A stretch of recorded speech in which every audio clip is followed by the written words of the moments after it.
बीच राजनीति जगत से एक बड़ी खबर, जहां पर मंतूराम पवार ने एक बार फिर से भाजपा का दामन थाम लिया है। उन्होंने कहा कि कांग्रेस के शासनकाल में उन्हें एसआईटी की धमकी देकर भाजपा छोड़ने के लिए मजबूर किया गया था।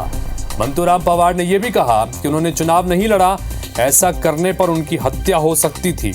और अब फिर से भाजपा में शामिल होने के बाद उन्होंने मरते दम तक भाजपा में ही रहने की बात भी कही है।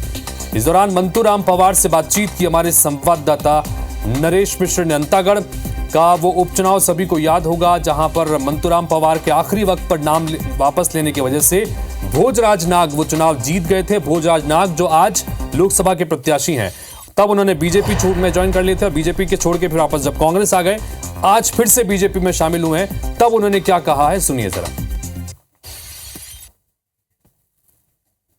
छत्तीसगढ़ की राजनीति में अगर बस्तर से कोई चर्चित नाम रहे हैं तो उनमें से एक नाम मंतूराम पवार का है। बहुत दिग्गज नेता आदिवासियों के रहे हैं सालों से। उनसे जानने की कोशिश करते हैं क्या वजह रही मंतूराम जी कि आपने मन बदला और फिर भाजपा में आ गए। पिछली बार आए तो आप वापस चले गए थे और नाराज भी थे उस समय। देखिए, मैं मोदी के विचारधारा और उनके कार्य क्षमता के प्रति बड़ा प्रभावित हूँ। जरूर मैं कांग्रेस में था, लगभग 21-22 साल तक मैं कांग्रेस में काम किया, पर भी उतना जो महत्व मिलने का था, हम लोग क्या बस्तर के रहने वाले लोग हैं और पूरे आदिवासी समाज को हम लोग पहले से भी लॉबिंग करते हैं, पर हम चाह रहे थे कि बस्तर के लोगों का सेवा करना, गरीबों का सेवा करना, आदिवासियों का सेवा करना, पर कांग्रेस में रह के हम कर नहीं पाए, जिसके चलते हुए मैं पिछले बार कांग्रेस पार्टी को छोड़ के भारतीय जनता पार्टी में चला गया था। पर कुछ कारण ये था कि जैसे कांग्रेस की सरकार बन गई, उस समय से मेरे ऊपर बहुत टारगेट था, क्योंकि एसआईटी का गठन हुआ था। तो मुख्यमंत्री पिछले समय जो भूपेश बघेल थे, उनका दबाव बना कि आप हमारे पार्टी में नहीं आओगे, उस कंडीशन में आपके ऊपर हम कार्रवाई करेंगे। एसआईटी है, एसआईटी के माध्यम से आपको कभी भी हम जेल भेजते हैं।